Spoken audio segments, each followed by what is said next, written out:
Hello everyone, कैसे हैं आप सब। इससे पहले वाली वीडियो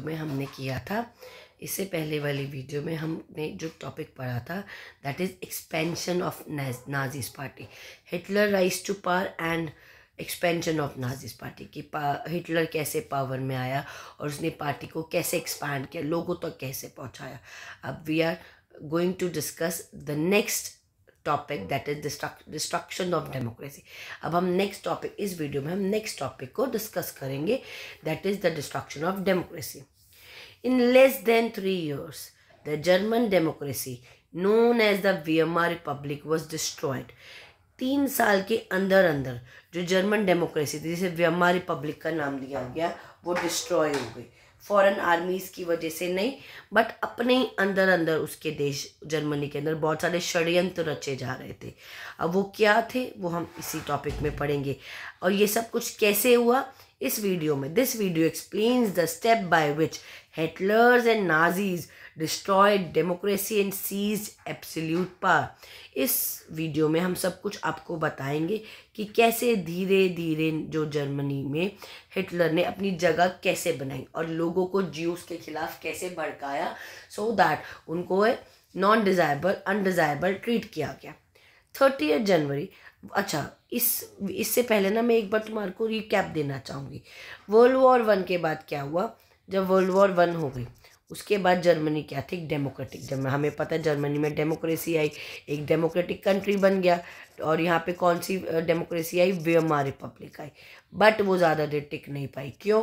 क्योंकि वीयमार रिपब्लिक में बहुत सारी प्रॉब्लम आई। क्यों? But it face many problem, जैसे economic hardship, high unemployment and political instability, जिसकी वजह से जो वीयमार रिपब्लिक थी वो ख़त्म हो गई। धीरे धीरे मिडिल क्लासेस जो थे, स्मॉल बिजनेस ओनर, जो ऑर्डिनरी पीपल थे, अफ्रेड ऑफ, उनको डर लगने लग पड़ा कि उनसे सब कुछ छिन जाएगा, क्योंकि वहाँ पे हाइपर इन्फ्लेशन आ गई और पॉवर्टी भी आने लग पड़ी। उनको डर था कि वो गरीब ना हो जाए।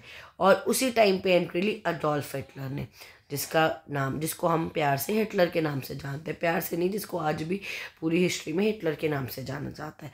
हिटलर आया और अपने साथ उसने एक पार्टी ज्वाइन की जिसे नाजीज पार्टी का नाम दिया गया बाद में। उसने, देखो, इतनी प्रॉब्लम थी जर्मनी के देश में। क्यों?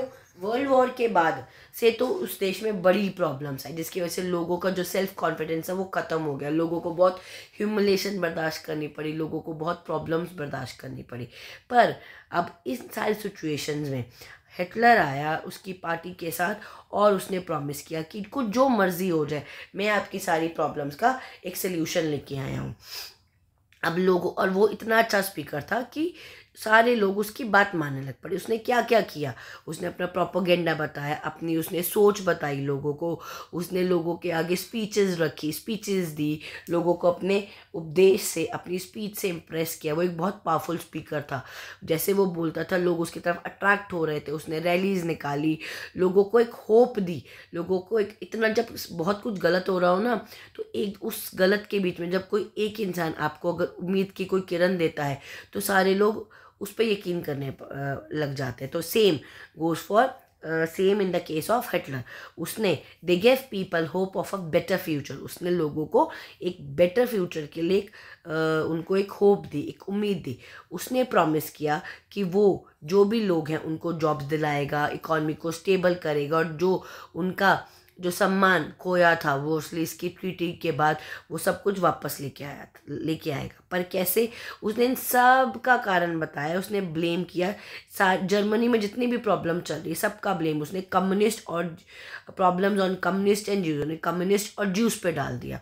अब ये कैसे था, क्या हुआ, हम पढ़ते हैं। 30 जनवरी 1933 की बात है। प्रेसिडेंट हिंडनबर्ग जो प्रेसिडेंट था, उसने सबसे हाईएस्ट पोजीशन दो थी मिनिस्टर्स की, कैबिनेट मिनिस्टर्स, दैट इज चांसलरशिप, वो किसको दे दी, हिटलर को। अब इसे नहीं पता था ये अपने लिए खुद ही गड्ढा खोद रहा है, इसे सबसे बड़ी पोजीशन उसको दे दी अब तक। और जब इसने पोजीशन दे दी, उससे पहले नाजीज ने और हिटलर ने मिलके ऐसे मैनेज किया था सारी रैलीज निकाल के लोगों को, क्योंकि कंजर्वेटिव उसके खिलाफ थे हमारे रिपब्लिक के और बाकी सारी चीज़ों को, तो उसने नाजीज ने इतनी अच्छे से इम्प्रेस कर लिया था कंजर्वेटिव्स को कि सब उसकी तरफ हो गए, उसके हाथ में पावर आ गई। हिटलर ने सारा स्ट्रक्चर जितना भी डेमोक्रेटिक रूल था उसको ख़त्म कर दिया, जो हमारी रिपब्लिक थी उसका सारा स्ट्रक्चर हिला दिया, डिसमेंटल कर दिया। The fire decree of 28 February 19 indefinite. अब उसने क्या किया, अब ये नहीं पता ये आग कैसे लगी, पर उसने आग लगाई, वहाँ पर आग लगी कि नहीं लगी पता नहीं। 1913 जब वो चांसलर बना, रीचस्टैग में आग लग गई, जिसकी वजह से गवर्नमेंट ने क्या की, सारी जो पावर थी, allowed the government to pass the Reichstag fire decree which suspected basic, जिसकी वजह से क्या हुआ, उनके सारे सिविल राइट छीन ली गई। Suspend civil right like freedom of speech, press and assembly सारी खत्म हो गई। और बाय द वेमार जो कि वेमार रिपब्लिक ने उनको सारे राइट्स दिए थे वो सारे छीन लिए, क्योंकि वहाँ पे आग लगी थी गवर्नमेंट बिल्डिंग में। पॉलिटिकल ओपोनेंट्स जितने भी, और इनेबलिंग एक्ट की वजह से हिटलर के हाथ में अब जब सारी सब कुछ ख़त्म हो गया तो वहाँ पे इनेबलिंग एक्ट लॉन्च हो गया, जिसकी वजह से सारी पावर किसके हाथ में आ गई, ऑटोमेटिकली हिटलर के हाथ में। अब एकदम से देखिए सोचने वाली बात है, आग तो ऐसे लगेगी नहीं, कुछ ना कुछ षड्यंत्र होगा, बट चलो ठीक है। इनेबलिंग एक्ट की वजह से सारी पावर किसके हाथ में आ गई, हिटलर के हाथ में आ गई। To make laws without the parliament, अब सारे लॉज कौन बना रहा है, हिटलर बनाएगा पार्लियामेंट की सलाह के बगैर।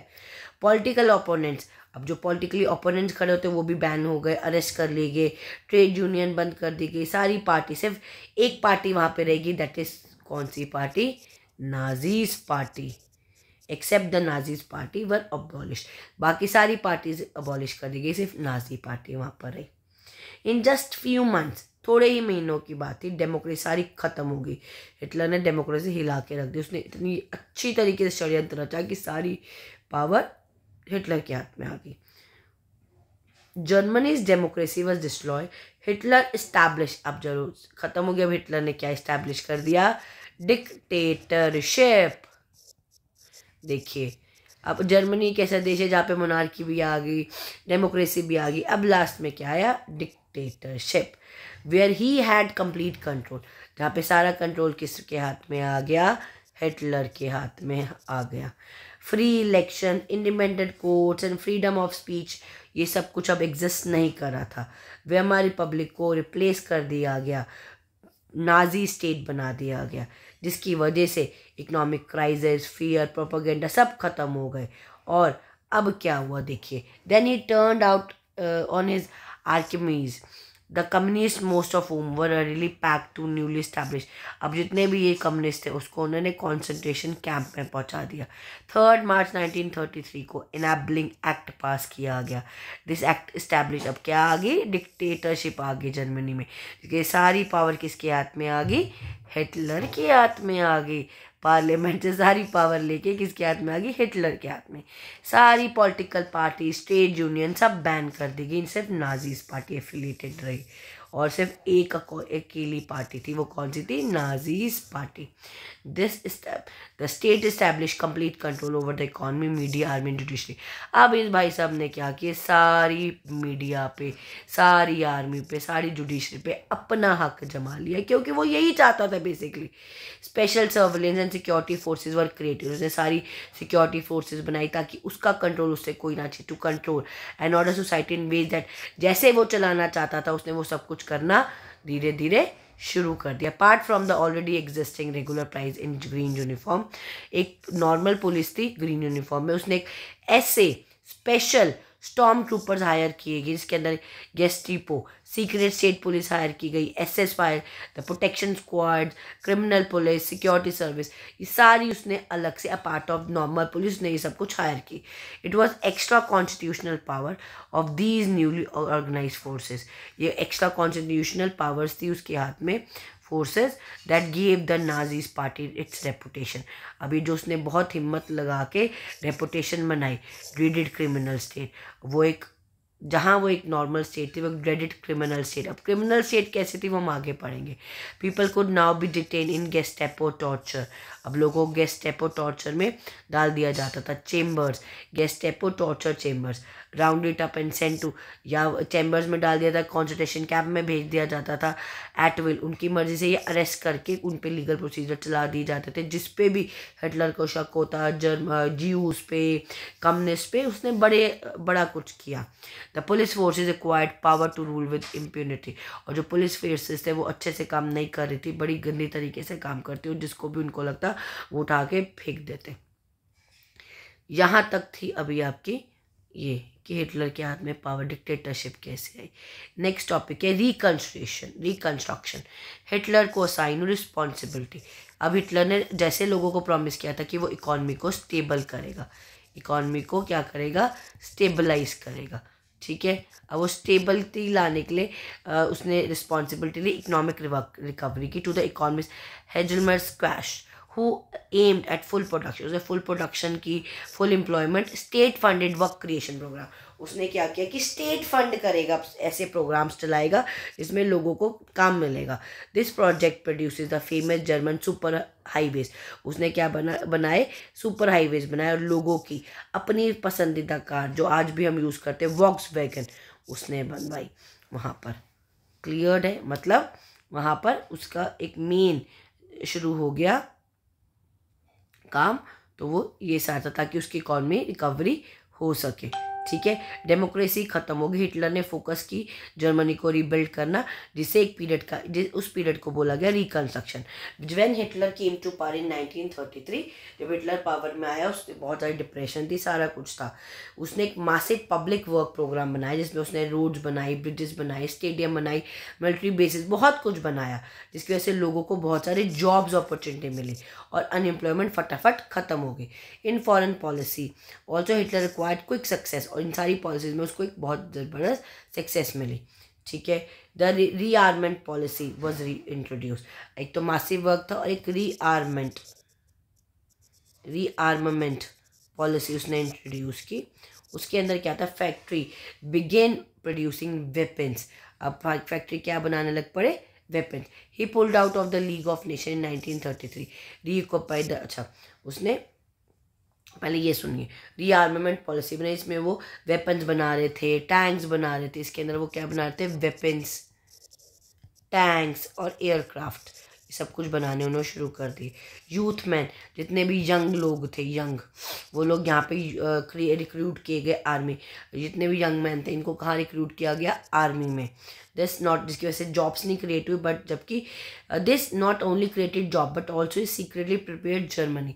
वो जर्मनी को प्रिपेयर करता है बहुत चुप करके वॉर के लिए, ठीक है।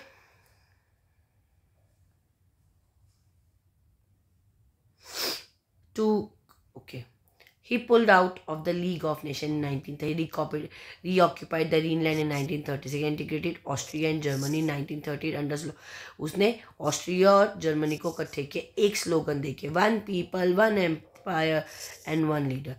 एक तरह के लोग हैं, एक ही एम्पायर और एक ही लीडर हो सकता है।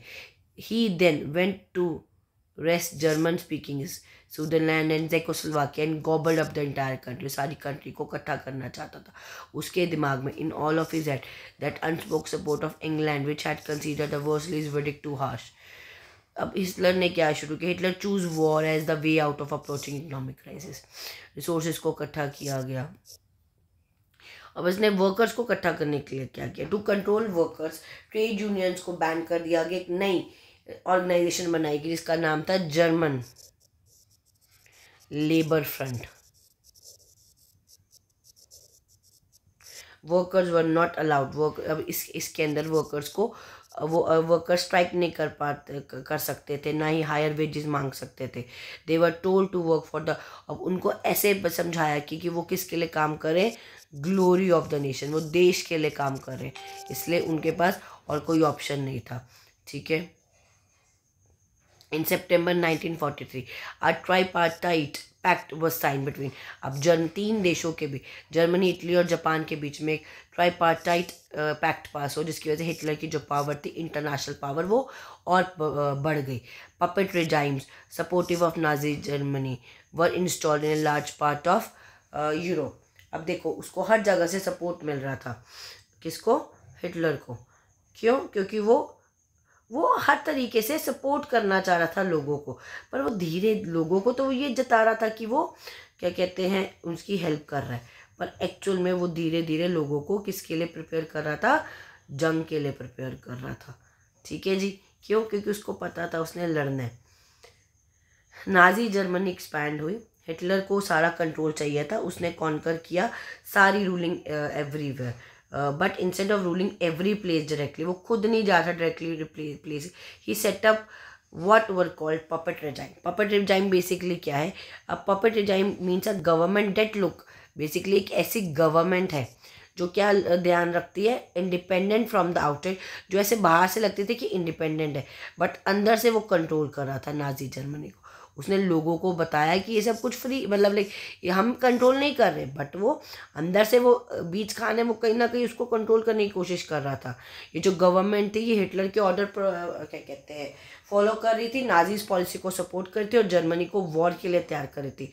उन्होंने फूड सप्लाई किया, सोल्जर्स और रिसोर्सेज सारा नाजीज को दिया. और एग्जाम्पल जैसे अगर बात करें तो France, Norway, eastern part of and parts of eastern Europe, ये सारे पपेट रेजाइम थे जो कि किसके अंदर काम करते हैं? जर्मन के इन्फ्लुएंस के अंदर काम करते. इसके अंदर क्या था? पपेट गवर्नमेंट बनी. हिटलर ने नाजीज कंट्रोल फैलाया पूरे यूरोप में. By the end of 1940 Hitler was at the Pinnacle of his power, और 1940 तक सारी पावर हिटलर के हाथ में आ चुकी थी. Hitler now move to achieve his long term away. अब हिटलर आगे की तरफ बढ़ने लग पड़ा. अपना जो उसका बहुत टाइम का एक एम था कि वो पूरे ईस्टर्न यूरोप को कॉन्कर कर लेगा, अपने हाथ में रख लेगा, अपने हाथ में ले लेगा. ही वांटेड टू इंश्योर, उसको पता था कि फूड सप्लाई की चाहिए, लिविंग स्पेसेस चाहिए जर्मन के लिए. उसने सोवियत यूनियन में अटैक किया 1941 पे. In this historic blunder, Hitler exposed the German Western Front to British aerial bombing and the Eastern Front to powerful Soviet Union. अब देखो, उसको जगह तो चाहिए थी. अब वो क्या करता? उसको चाहिए तो बहुत कुछ, पर उसको प्रिपेयर भी तो करना पड़ना था ना हर चीज़ के लिए. तो उस प्रिपेयर करने के लिए उसने लोगों को यूज़ किया, उसने लोगों को आगे किया. कैसे आगे किया? उसने जब वो क्या कहते हैं, वो चाहता था कि लोग उसकी तरफ से लड़े, और क्या कहते हैं, लोगों को वो धीरे धीरे इस तरीके से मैनिपुलेट करने लग पड़ा कि सब लोग उसकी तरफ से काम करने लग पड़े. देखो, हिटलर ने बहुत बड़ी मिस्टेक की वर्ल्ड वॉर सेकेंड के टाइम पे. उसने जैसे हिस्टोरिक ब्लंडर का नाम दिया गया. 1941 में हिटलर ने अटैक किया सोवियत यूनियन पे. ठीक है. ब्रेकिंग इज, उसने पुरानी जो पीस है सोवियत यूनियन के साथ हमारी क्या थी, उसका एक पुराना पीस एग्रीमेंट था, उसने यहाँ पे अटैक कर दिया गुस्से में आके, जिसकी वजह से दिस मूव, ये जो मूव था, उसने क्या किया, न्यू बैटल फ्रंट खोल दिया ईस्ट में, जहाँ पे वी आर द पावरफुल. यहाँ पे ईस्ट की तरफ पावरफुल सोवियत आर्मी थी. एट द सेम टाइम उसी टाइम पे जर्मनी ब्रिटेन के साथ लड़ने लग पड़ा. ईस्ट में वो सोवियत के साथ लड़ने लग पड़ा, और वेस्ट में वो किसके साथ लड़ने लग पड़ा? उसके साथ, ब्रिटेन के साथ. अब दोनों साइड से वो लड़ाइयाँ लड़ रहे हैं. British and America forces were carrying out. अब जो ब्रिटिश और अमेरिका थे, ब्रिटिश मतलब वो एरियल बॉम्बिंग करने लग पड़े ऊपर से जर्मन सिटीज़ और इंडस्ट्री पे, जिसकी वजह से जर्मन को had to fight on two front. उसको दोनों तरफ, ईस्ट वाली साइड और वेस्ट वाली, ये दोनों, ये ईस्ट है ये वेस्ट है, दोनों वाली साइड लड़ना पड़ा. यहाँ पे सोवियत के साथ लड़ना पड़ा, और यहाँ पे ब्रिटिश और अमेरिकन के साथ, मतलब उनके साथ लड़ना पड़ा. जिसकी वजह से हिटलर की आर्मी जो थी वो दो तरफ डिवाइड हो गई, यहाँ पे और यहाँ पे, जिसकी वजह से उसकी मिलिट्री जो स्ट्रेंथ थी. अब जब दो तरह से लड़ेगा पागल सा, तो कहीं ना कहीं से, तो चलो सॉरी फॉर द पागल से मैंने वर्ड यूज़ किया, पर जो दो साइड से लड़ेगा उसकी पावर, जो क्या कहते हैं मिलिट्री होगी, वो तो वीक होगी ना. तो वो वीक हो गई. जर्मन रिसोर्सेज, सोल्जर, वेपन सारे कुछ इधर जा रहे, कुछ इधर जा रहे. In the end this two front war lead to Germany. अब जिसकी वजह से क्या हो गया, जर्मनी हार गया. द सोवियत और army pushed The Soviet army pushed from the east and the light forces advanced from the west, crushing Hitler's dream of Nazism. The Soviet Red Army inflicted a crushing and humiliating defeat on Germany and ये हार गया German यहाँ पे Soviet से. After the Soviet red army hounded out the retreating German soldier until they reach the heart of. जब तक वो Berlin तक नहीं पहुंचे वो सोवियत की आर्मी को मारते गए. स्टैब्लिंग सोवियत हेगेमनी ओवर द एंटायर. उसने पूरे ईस्टर्न यूरोप में अपना, सोवियत लोगों ने अपना क्या कहते हैं राज जमा ले. क्यों? क्योंकि अब जब उसको छेड़ोगे तो वो तो फिर अब आगे तुमको अटैक तो करेगा. Half a century thereafter, 50 साल तक ईस्टर्न यूरोप में किसका क्या कहते हैं अटैक रहा, किसका कंट्रोल रहा? सोवियत यूनियन का. This was all about 2 topic of this chapter, and in our next video we will complete the Nazis world view कि वो दुनिया के बारे में क्या सोच रहा था, लेबनसम और लिविंग स्पेस. हम नेक्स्ट वीडियो में ये 2 टॉपिक करेंगे. अगर इन 2 टॉपिक में से कोई भी प्रॉब्लम है आप लोगों को, आप नीचे वीडियो के नीचे कमेंट करके मुझे बता सकते हैं. I will make another video for you to explain the